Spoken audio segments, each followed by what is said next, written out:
Menteri Dalam Negeri Tito Karnavian merilis instruksi Mendagri soal pengendalian pencemaran udara di wilayah Jakarta, Bogor, Depok, Tangerang, dan Bekasi pada 22 Juli 2023.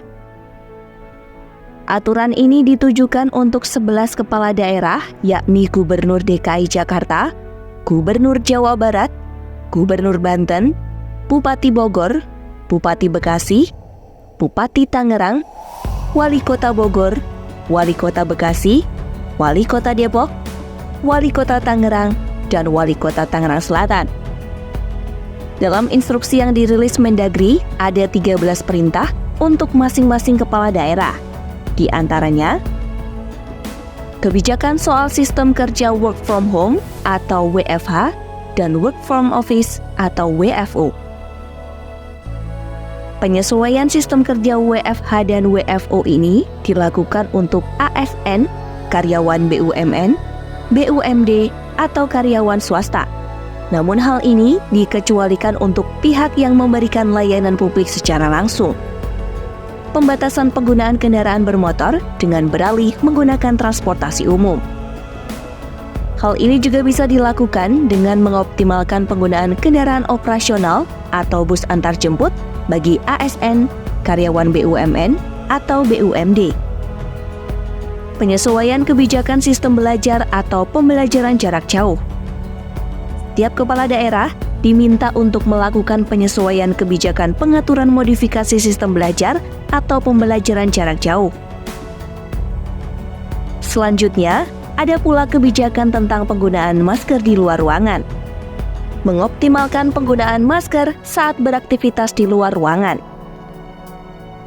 Meningkatkan pelayanan transportasi publik.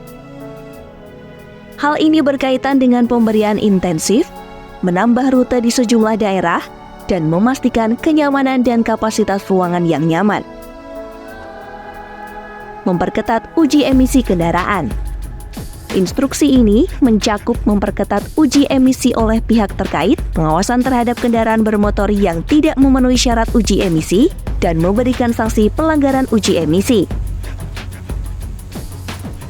Sosialisasi dan pemberian kemudahan bagi pengguna kendaraan listrik. Dalam aturan ini berkaitan dengan pemberian intensif, fasilitas parkir, dan pengurangan biaya parkir, termasuk kemudahan pembiayaan. Pengendalian emisi lingkungan dari penerapan solusi hijau.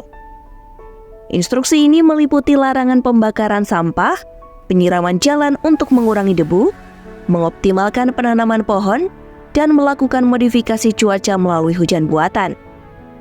Pengendalian pengelolaan limbah industri. Setiap kepala daerah diminta untuk meningkatkan pengawasan terhadap industri yang menghasilkan emisi, termasuk pembaruan alat industri. Pengawasan dan monitoring cuaca. Dalam instruksi ini, perlu dilakukannya pemantauan tingkat polusi, pengadaan sensor pengukuran polusi, dan rencana pengendalian polusi. Berkoordinasi dengan Forkopimda dan Satpol PP terkait pengendalian pencemaran udara. Pengadaan soal pengendalian pencemaran udara dari APBD. Bupati atau wali kota melaporkan kepada gubernur sebagai wakil pemerintah pusat dan gubernur melaporkan kepada Mendagri melalui Direktur Jenderal. Sejumlah aturan ini berlaku mulai 22 Agustus 2023 hingga waktu yang belum ditentukan.